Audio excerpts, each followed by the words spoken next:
Hello and welcome to Just One More Watch. If this is your first time here, my name is Jody. I talk about watches. I would love you to subscribe to the channel by hitting the button down in the bottom corner of the screen. Something a little bit different today though, LUME Wars. Now I'm a self-confessed LUME addict. I love this stuff, can't get enough of it. I grew up wearing dive watches and I wear my watch 24/7. So it's an important factor as to whether or not I really gel with a watch, how much LUME it has on the dial. Now this isn't quite what I had in mind today. I was going to pick a bunch of watches, shine them up and then come back to them after 2, 4, 6 and 8 hours and show you how the LUME fades. Nice comparative analysis. Unfortunately, my camera is not sensitive enough for that. I'm not sure that there is a camera in the world as sensitive as the human eye. So we're going to do a bit of time lapse today instead. I think it's a pretty reasonable compromise. You certainly get a good idea as to the general quality and the duration of the LUME on the watches in question. And a fair spread of watches we have too, from a top-end Rolex, Breitling, couple of Seikos and a couple of dark horses thrown into the mix as well. Let's flip the camera and get on with it.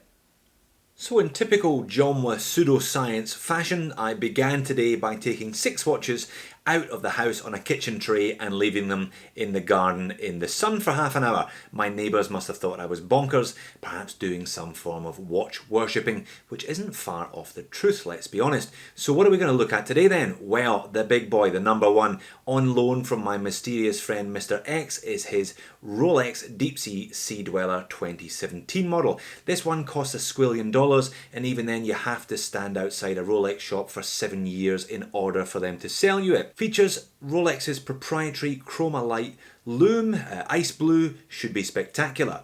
Next up is my Breitling Navitimer. This is the top piece in my collection, but not a dive watch. Why is it here, you ask? Well, I've always been quite impressed by the LUME on the Navi. Those little stick hands are pumped full of C3, looking forward to seeing how it goes. Then we have the first Seiko on the list today, the SARB017, aka the Alpinist. Again, not a dive watch, so it'll be interesting to see how Seiko's proprietary LUME Bright LUME goes when it's not liberally applied across a dial. Next up, it's the dark horse of the group. This is my Zelos Mako. This is the watch that I wear after dark if I actually want to know what time it is. A heap of C3 and BGW9 all over the hands, the dial, the indices, the bezel, etc, etc. Almost too much LUME on this one. Next up we have the $300 Phoibos PY007. This is their Mark II of their top line Rolex Submariner homage. The first one didn't have great LUME, so they took steps to address it. Heaps of BGW9 on the dial, the indices and the LUME ceramic bezel insert. And of course on the end it's the popular favourite, it's everybody's hero, the SKX7. Again, lots of Seiko's proprietary LUME Bright, but this time plenty more of it on that printed dial. I'll be really interested to see how a $200 dive watch gets on against some much more expensive competition. Alright, let's start with the Rolex. All of these, it's 15 minutes compressed into about 1 minute and 15 seconds, and actually it gives a fair indication of how the LUME on these watches is affected by time. I would say it kind of equates to maybe 5 or 6 hours on the wrist after dark. So the Chroma Light then. The Sea Dweller was actually the first model to debut Chroma Light back in 2008. Prior to that, Rolex had used Superluminova like everybody else. Ice blue, milky blue in colour, doesn't give off a huge glaring light initially, but the key with Chroma Light is that it lasts for ages. Rolex claim that it lasts 8 hours as opposed to most other LUMEs which fade after 4. Certainly here we are coming towards the end of the 15 minutes, we're 10 minutes plus and it's still looking strong. No LUME ceramic bezel insert on these, that would be a little bit gauche for Rolex, perhaps they'll start doing that at some point in the future, but loads on those circular, triangular and baton indices and the classic Mercedes hands and the lollipop. We'll be seeing the Rolex again several times in this video against other watches. Next up, it's my Breitling Navitimer. Now, as discussed, this one is C3 Superluminova, but they appear to have pumped an absolute ton of it into those stick hands and the little square marks around the hour batons. This is my own watch and I have had no problems using this one after dark. Bit of a surprise actually how good the Lume is, considering the watch is not an out and out diver. I only wish it had a little bit more water resistance. Now the minute hand is about to disappear here as it goes behind the chrono hand, but don't worry, it'll reappear out there on the other side. Again, this is a luxury watch. You should expect it to do all things. So decent Lume on this one is not a surprise. It should be a given at the prices that you're paying for these navis. They're 5,000 US dollars plus, but not necessarily expected therefore on a pilot's watch. I was pleasantly surprised the first time I switched off the lights here. Getting to 10 minutes plus now, still beginning to fade, but I do enjoy C3. I enjoy that bright green. You get a big initial glow, but you get a decent amount of glow thereafter as well. Watch number 3, the slightly unusual, slightly iconic cathedral hands of the Alpinist.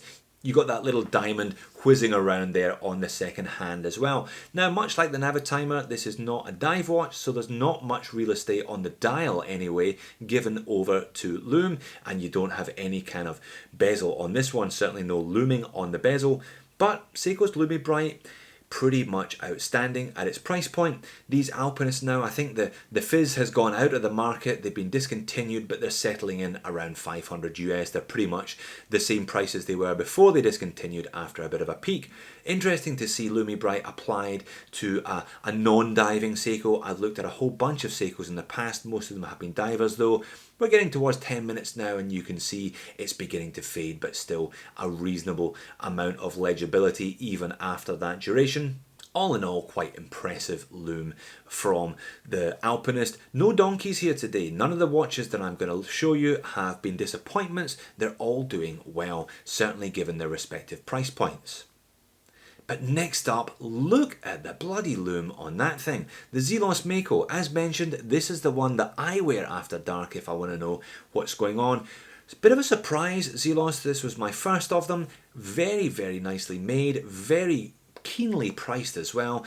They're doing stainless steel versions of this one for under 400 US dollars. The top level bronze one that I picked up mid-year earlier on this year was less than $600, and that had the meteorite on the dial. A mixture of BGW9 and C3 Superluminova. You can see the blue kind of long bar on the second hand whizzing around there, blue dots inside the minute track as well. The rest of this one features C3 and lots of it, deep filled, applied indices, and that ceramic bezel insert also having plenty of C3, as do the slightly undersized hands. They could have done with making them maybe a little bit bigger, but I'm not going to complain. We're well over the 10 minutes and it's still glowing like a torch, the Mako. Very, very impressive indeed. BGW9 beginning to fade, as is the bezel, but those indices and the hands still doing very, very well for themselves indeed. Next up then, it's the Phoibos PY007. This is their second version, the updated version of their subby homage that they launched early last year. Now the first one, the Lume, wasn't great at all, and Phoibos have taken some serious steps to address their shortcomings. The ceramic bezel insert, again, much like the Mako, it's not as strong as on the hands, and as noted in my review of this watch, bit inconsistent. You can see there the triangle up at the 12 o'clock, fading already, but the Lume wasn't all that well applied. Plenty of it on the hands though, and really that's the main thing. You know, any of the extras, ceramic bezel insert, etc. It's a little bit of gloss. If you're going to be using this one for any duration of time after dark, you really want the hands to be filled with Lume, and they are. Again, no prizes for originality, it's just a bit of a rip-off of the subby. You've got the Mercedes hands, the lollipop on the end of the second hand, triangle at 12, batons at 6 and 9, and those circular indices all the way around the rest of the hour markers. But here we are, well over 10 minutes, and this one is still looking pretty good. Ceramic bezel insert fading, but plenty of Lume, plenty of legibility still available on the Mercedes hands. So what of the people's favourite then, the plucky SKX7? Can a $200 watch possibly be expected to cope in company like this? Well, it doesn't do too badly, I have to say. Easily recognisable as a Seiko. It's got that classic arrowhead minute hand and the counterbalanced lollipop you can see spinning away there on the second hand. No Lume on the bezel other than the Lume pip at 12, but plenty of Lume in the pip. Printed dial on this one, so kind of limits Seiko in some ways. It obviously lowers their cost, but it does limit the amount of LUME material they can pump onto the dial, but it doesn't do too badly. Here we are about 7.5 minutes in. The whole dial is beginning to fade, but it fades quite evenly. You're getting a decent read on this one, even after a number of hours of darkness, and that's the same with all the Seikos I've looked at. I've looked at Monsters, Samurais, and so on. All of them have had pretty fantastic LUME. I guess the Orient Ray is about the only other watch out there that could take on the SKX in terms of LUME for your buck at or around this $200 price point, but in today's company it doesn't do too badly for itself. Alright then, the first of our head-to-heads. It's the squillion dollar Rolex versus the $300 Rolex wannabe in the Phoibos. Initial impressions aren't too bad. Certainly the ceramic bezel insert of the Phoibos does give it a couple of extra points.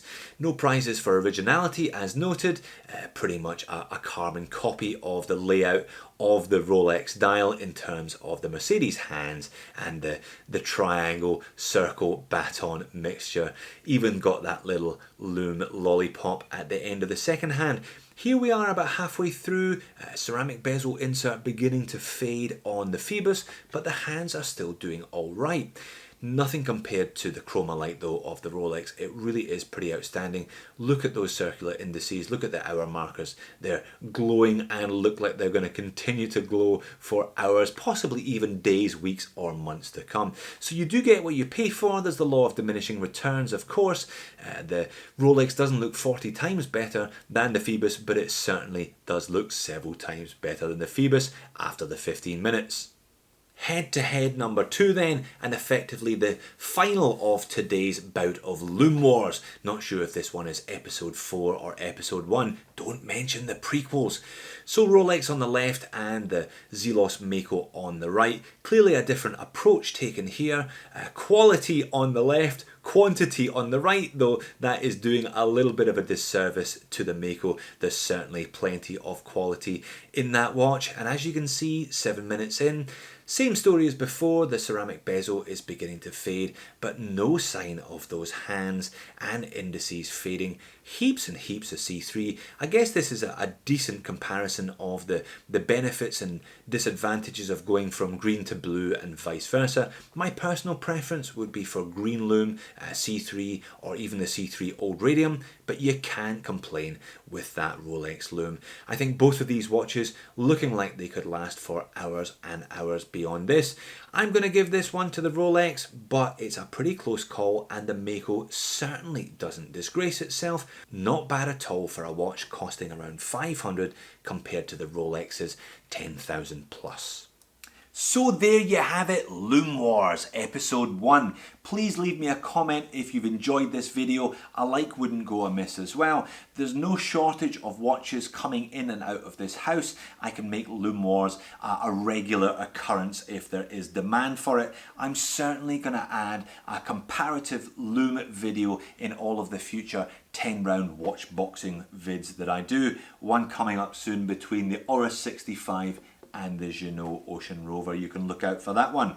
So what can we conclude from LUME Wars episode 1 then? Well, I didn't pick anything that was deliberately going to underperform today. Perhaps I'll throw a couple of turkeys in the next time. That Rolex Chroma Light is outstanding. Beautiful shade of ice blue, and it lasts for ages and ages. But the Zelos Mako at the other end of the spectrum, $500-ish for one of them. Fantastic, fantastic amount of LUME. Interesting use of the two compounds, the C3 and BGW9. Two Seikos with the LUME Bright, not bad at all, especially that SKX at $200, by far the cheapest watch in the roundup. Thanks for watching, see you in the next video.